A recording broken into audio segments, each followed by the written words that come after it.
G-Man Boxing. Do you know what I mean? Every single live he donates. I see him on other lives donating. He's got the bag on it.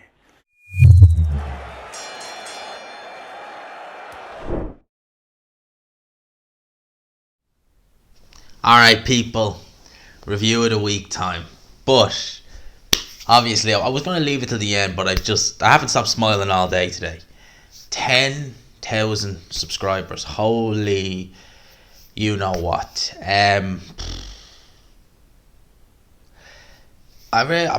just can't believe. I guess I have Liam Smith to thank for knocking Chris Eubank Jr. out, because it definitely put a lot of eyes on the streams and stuff like that. But blimey, 10k. I'm still kind of like looking at that, and obviously it's gone up now. I think it's only going to update by the hundreds now on my channel. It's 10,036, so it's been a decent day. Can't believe it, lads. Still can't quite get over it. 10,000. This time 4 years ago, I had about 40 subs. 40 subs. Jesus Christ. 4 years later. It's a quick 4 years, but holy mother of God, 10,000. Crazy. I appreciate everyone who's locked in. It's been a hell of a journey, and as I said earlier, it's only going to carry on. I mean, I think this is only the beginning now. God only knows where it's going to take us, but I've been enjoying it every step of the way. So I got to big up everyone, and thank you. 10,000. Now, let's talk Chris Eubank versus Liam Smith. Let's talk about the card, because I paid for this. I have to say I did. I paid for it, and it was alright. Like, there was some fights that were good, and there was other fights that weren't. I think I'll start with Fraser Clark. I watched Fraser Clark. No disrespect to Big Fraser, but I just can't see him doing much at world level. I just can't see it. He just, for me, even Fraser Clark now at 31, despite the fact he's had an amateur background and stuff like that, someone like a Moses Atuma just looks so much more impressive at 18 than Fraser Clark. Now, he could prove me wrong, but I just didn't. Every time I see him, it's just like, no. Joe Parker, Jack Massey, again, 10-round points decision for Parker. Very uneventful, very laboured points decision.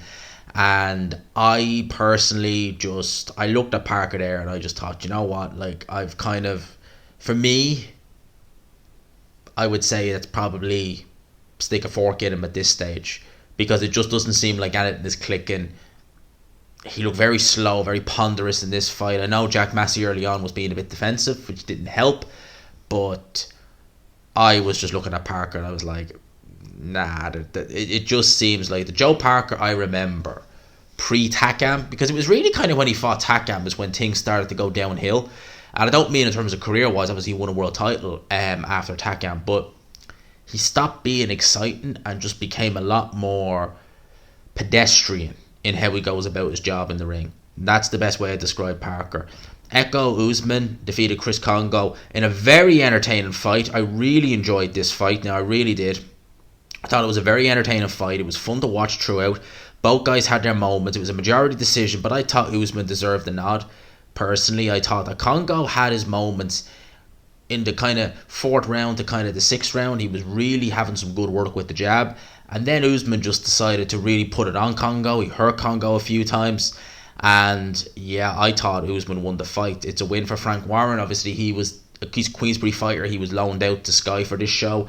And surprising he got the nod on a Sky show, truth be told. Because I would have thought he would have needed to get a knockout. It was majority decision, but in all honesty, Usman won the fight. It does kind of, like, Michael McKinson, he beat Chris Kongo, and he had no real trouble doing it. It does kind of put in context how good Michael McKinson really is. I mean, he's lost to Virgil Ortiz. Virgil Ortiz is tremendous. Tremendous fighter is Virgil Ortiz. So, it really does show how good Michael McKinson actually is. Usman, I didn't realise he was 33. Didn't realise that at all. And he's going to want to get a move on. He really is, because, like, if he's trying to go certain places, he's 33. The clock is ticking. You'd probably give him maybe 2 years, 3 at a push. So the clock is going to be ticking there. Richard Riakporhe, Krzysztof Glowacki. The fight I think we all expected. Glowacki was a bit more game, to be fair. But Riakporhe hurt him with a right hand in the second round. Should have been called a knockdown because Glowacki's glove actually touched the canvas. And all it really was Glowacki looking to try and offload with a few shots here and there, and Riakporhe looking to set up the big right hand. He did catch him at the end of the fourth round, back him up in the corner, and the referee Howard Foster jumped in and stopped it. At the end of the day, that's not the Krzysztof Glowacki who fought Marco Huck or Steve Cunningham or that of Alexander Usyk. That Glowacki, he's probably would beat Richard Riakporhe. But this guy, he's seen much better days. So it was that. Top of the bill, Eubank Smith. I think I speak for everyone when I say I didn't see that. Liam Smith winning a points decision, of course. I didn't pick it, and I thought Eubank would have been favourite. And if you said Liam Smith win on points, I would have been like, okay, well, that's not what I would have picked. But yeah, Liam Smith's a good fighter, very good fighter. So yeah, I could see that. Early knockout, I would have laughed at you.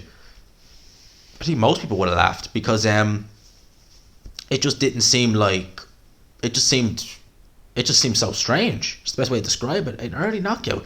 And that's what happened. And you could hear, I didn't hear the commentary, but I listened to it back, and you hear Andy Clark, even he was losing his mind in commentary because I think it was such a shock to everyone. Eubank went into this fight, the iron chin, he's his dad's genes in that regard, and we never seen him buzzed. So to see him not just buzzed, but down, and when he gets up, his legs are like, spaghetti, it's just like, whoa, what's happening here? This is not what we were expecting. Great win for Liam Smith. And I have a lot of respect for Liam Smith. I've said that once, I'll say it again. Liam Smith is someone who, he's had a bit of bad luck in his career, it has to be said. When he went to Matchroom, he had the fight with Eggington, and then he kind of went on some lower cards. I think he fought in Mexico a few times in some of his own shows. Then he went and he had that fight with the guy over in Russia. I thought Liam Smith won the fight, but he didn't get the decision, which was a shame because I thought he won it. He had to drop down a level to fight Fowler just to get the Vargas fight, and now it's like everything has come good in the end. And Liam Smith, if Chris Eubank Jr. does decide to take the rematch, me personally, I would say best to go to 168 if you're going to carry on and try and see if he can get a Billy Joe Saunders fight, maybe, if he's going to come back. But I wouldn't be advising him against rematching Liam Smith, because normally when a fighter gets knocked out by the opponent, and especially early, it never really works out the next time around. There are exceptions, of course, but for the most part, it doesn't end well. And with Eubank, he looks so drained at this guy. And here's the thing, who was it? Oh, it was Blue Collar Sports TV who said it. Del Boy, shout out to Del every single time. That we forget that he actually made the weight for the Conor Benn fight, even though it didn't happen. Remember, he made the video showing himself weighing in. Now, people, that was October. We're only really, 3 months removed? For fighters who are struggling to make weight, to have to go, that could have really, he might not have fully recovered from that weight cut. You never know. And to him go down and artificially drain himself again to 160, I think at this stage enough's enough, because I remember people back in 2015, 2016 were talking with the possibility of Eubank moving up soon, and this was going back 7 years that people were saying, Eubank be moving up pretty soon to 168. So he's always been a bit tight at the weight, and I think now it's just a case of a weight too far. He needs to move on up there, because it's just going to get to a stage where is it actually becoming dangerous for you to make 160? If that's the case, then, and it becoming dangerous making the weight and in the ring post weigh-in, if that's the case, there's no point of trying to salvage your pride and get the win back. I mean, it's just not going to work. Go up to 168 pounds and try and campaign there. In terms of Liam Smith, well, he has a lot of doors open to him at 154 or potentially 160. Ben Shalom was mentioning Kell Brook, that he was looking at the winner. Stylistically, you would say that Liam Smith would probably be a bit more to Kell Brook's liking, I would say, because, Kell Brook does tend to, he's got a good jab, he's got a good right hand, a guy coming at him, he's very accurate. But Kell Brook's been out of the ring over a year. And if he does fight Liam Smith, yeah, they'll probably do it on pay-per-view, and yeah, it's an okay fight, but this is not the Kell Brook of a couple of years ago. I mean, he beat up Amir Khan. He looked good beating Amir Khan, but Amir Khan looked awful, and he retired as well after the fight. So I don't know. Like, I think Kell Brook left on a high. I really do. And if he comes back, he has sparred Liam Smith in the past. I know Liam Smith was his sparring partner in the run up to the Triple G fight. But still, like, I mean, at this stage in Brook's career, I don't know. That's probably what they're going to look for doing for Liam Smith. I found it interesting. Conor Benn made a video, having a go at Eubank, or just laughing at Eubank. Didn't mention Liam Smith. There you go. You mean, okay, the Eubank fight is gone because that's not going to happen. But if you really want to go up to 160 or thereabouts, why not fight Liam Smith? And if you don't want to do it at 160, Liam Smith's a 154 pounder as well. So there you go. But no mention of Liam Smith. And Liam Smith would beat the crap out of Conor Benn, true, in my opinion anyway. But world of doors open for Liam Smith. I'm glad, as I said, he's always been the one of the Smith brothers I've respected the most. I think he's a real warrior, he's a real fighter, and he is just you look up consummate professional, it's Liam Smith. He's always coming to win, he's always in good fights, he's never out of shape. A tremendous performance by Liam Smith, it really was, and yeah, credit to him. In terms of Eubank Jr., I mean, as I said, Billy Joe Saunders was quick to go on Twitter, and he was having a field day with this. Billy Joe Saunders, he doesn't like Eubank don't like him. Eubank had a go at Saunders for quitting against Canelo. Saunders is having a go at Eubank for this. It's back and forth all the way. That's what it's going to be. But Billy Joe, if I was in Team Eubank, I would be seriously looking and saying, if we can get him back in the ring, let's make Billy Joe versus Chris Eubank Jr. too. Because I think now at this stage, Chris Eubank Jr. wins that fight. People would look now, and boxing fans can be very reactionary. I'm sure if I did a poll on my channel and I said who would win right now, Eubank or Billy Joe, the majority would say Billy Joe because they haven't seen him. I think Billy Joe, if he comes back, is going to look absolutely abysmal.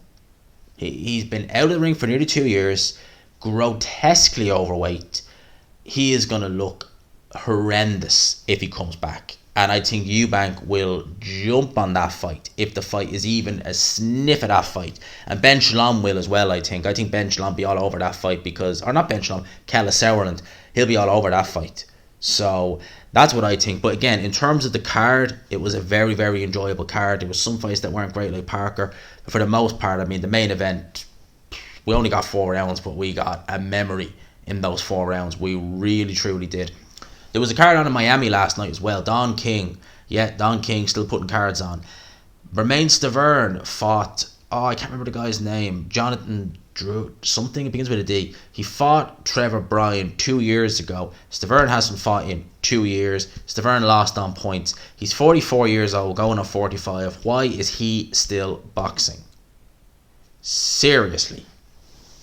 He is going to end up with a mushed up brain if he keeps on going, because he got so many solid shots from Wilder. It was crazy how he's still even remotely okay. Now, let's have a look-see. We'll go back through the news that's been coming over the last few days, because it's just, this week has been just it's been a frenzy of news. So, Jake Paul, Tommy Fury, February the 25th, lads, in Saudi Arabia. I'm all for that fight, personally. I think it's going to be a very, very entertaining fight. Tyson Fury was actually at the event with Joseph Parker, obviously, and Andy Lee, saying that, this is going to be, hopefully, we'll get it on. And I look forward to seeing it. I've said it once, I'll say it again. I don't particularly mind the YouTube side of it, personally. I don't watch it that much. Tommy Fury is the boxer per se, but Jake Paul is the more professional of the two, in my opinion. He seems more dedicated to the craft, and he seems to actually really be wanting to do something, how far he can go. I mean, I doubt he go that far, but Jake Paul is really showing that he takes this game serious. And April the 15th, I'm hearing that this fight is signed and sealed, which is Gervonta Davis versus Ryan Garcia. Now, Joe Joyce apparently is going to fight Zhilei Zhang on April the 15th. So we're looking at a big day that day. So we're looking at potentially Joe Joyce versus Zhilei Zhang, which that fight in of itself is a great fight, because Joe Joyce, I knew he'd take an interim fight. I had a feeling he would, but I didn't think they'd take someone with the risk factor of a Zhilei Zhang. Now, Zhang is quite slow. He's not got the best stamina. His defense is a little bit, you can get through, but arguably the best left hand in the heavyweight division. Tremendous puncher. and that could potentially Joe Joyce has confidence in his chin, but he's not going to want to leave his chin out there for Zhang to hit, because he could have problems if that's the case. Joyce versus Zhang, I think that's a good fight. I really thought they'd get someone like a Pulev or someone like that who doesn't really pose that much of a risk that Joe Joyce could just ragdoll. But Zhang, I think he's a lot more dangerous than a Kubrat Pulev, truth be told. So I'm all for that fight. And then that will obviously lead into Tank Davis versus Ryan Garcia over in the States. I love the fight. It is a fight that I will be looking at in terms of analysing a lot, because both guys do things that the other guy can take advantage of. I think it's a great fight. I hope to God that this happens and there's no pullouts, there's no issues. Tank Davis, Garcia, man, that fight, I am all on board 100% for that fight. I like it. I think both guys, their styles, they're easy to watch, and I think that it's going to be a tremendous fight. Tremendous. Now, Fury versus Usyk. Obviously, last week we had the whole rigmarole about the fight being in Saudi, but maybe it not being in Saudi, maybe going to Wembley, and if that's the case, Tyson Fury should get the lion's share of the purse. I don't want to know. I want this fight to happen. I hope it can be resolved. Frank Warren actually went on to say that March the 4th won't be the date. I thought that already, that it wouldn't be the date, but insists it's going to be early April or late March. Frank Warren revealed he remains confident the undisputed fight will happen. They're currently just awaiting on the Middle East offers this coming week. Now, Edgar Berlanga, he is now no longer with Top Rank. They split by mutual consent, by mutual agreement, I should say.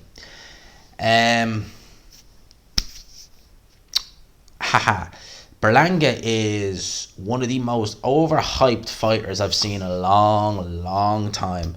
He lost, in my opinion, to that Argentinian middleweight. He was a middleweight coming up to super middle, who Billy Joe fought, and he looks absolutely shocking.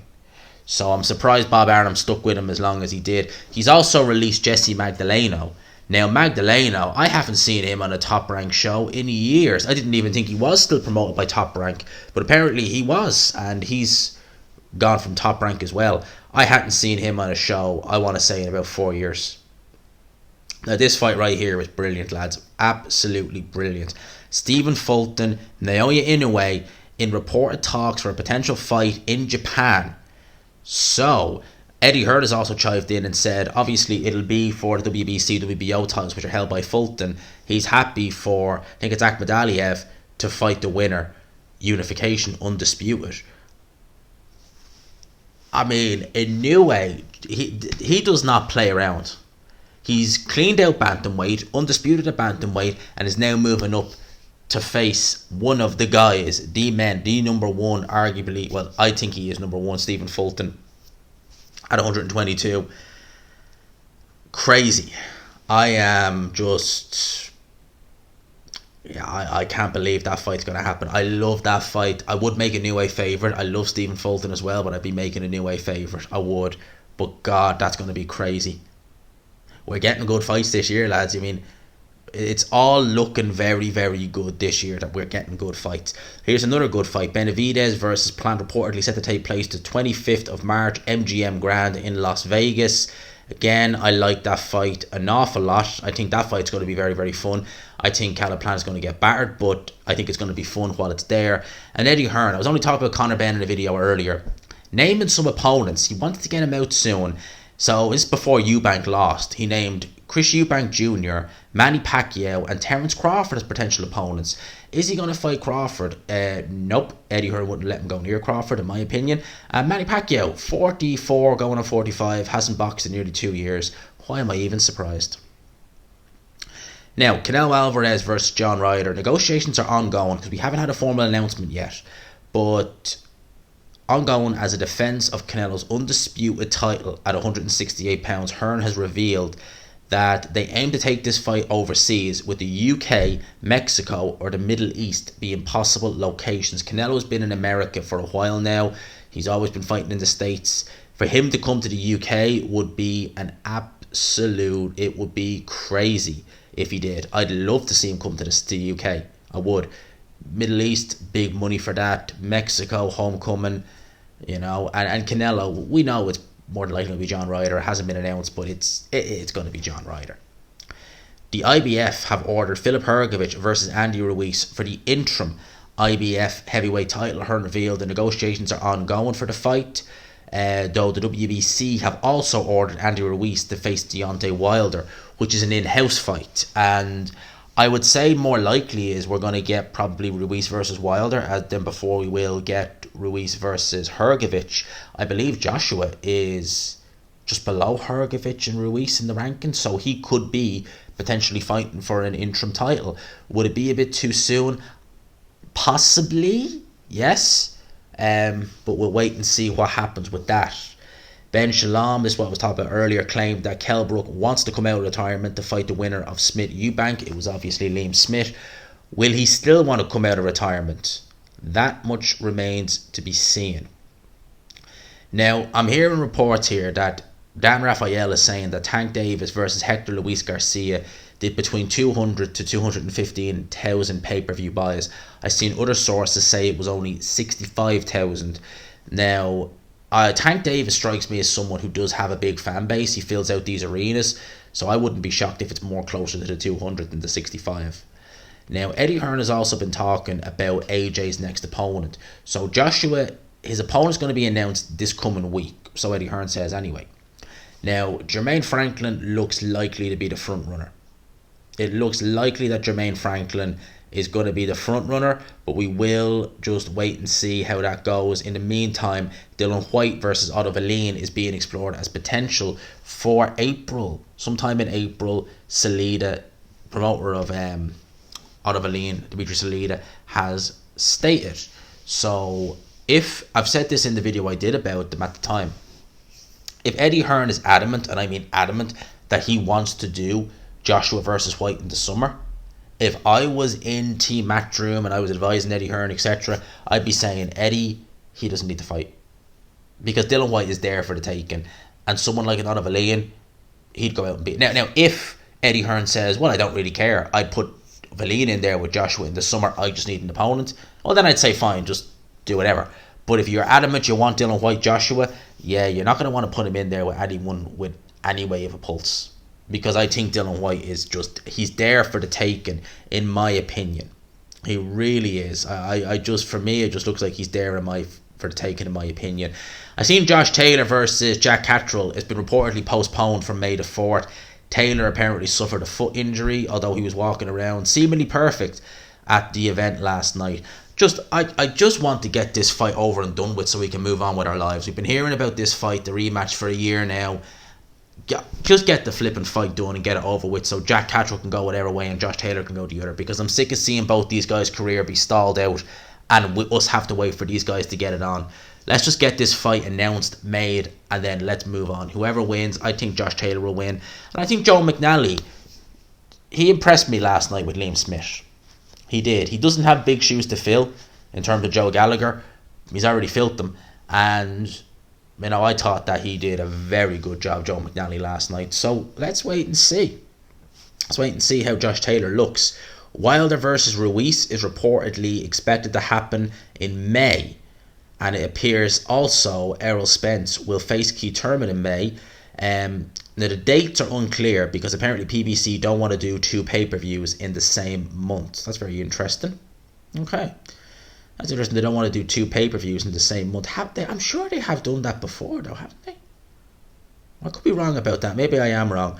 But, yeah, so it looks likely that we are going to end up getting Wilder versus Ruiz as opposed to Ruiz versus Helenius. Lastly, Tim Tszyu will face Tony Harrison for the interim WBO title. Tim Tszyu was actually meant to fight next week against Charlo, but obviously Charlo pulled out with a hand injury. He'll be out for a while.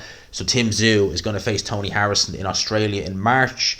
He should win that fight. Harrison is a tremendously talented fighter. Tremendous talent, but God almighty, he has such a bad chin. Terrible chin. Really poor punch resistance, and I think Tim Tszyu will win.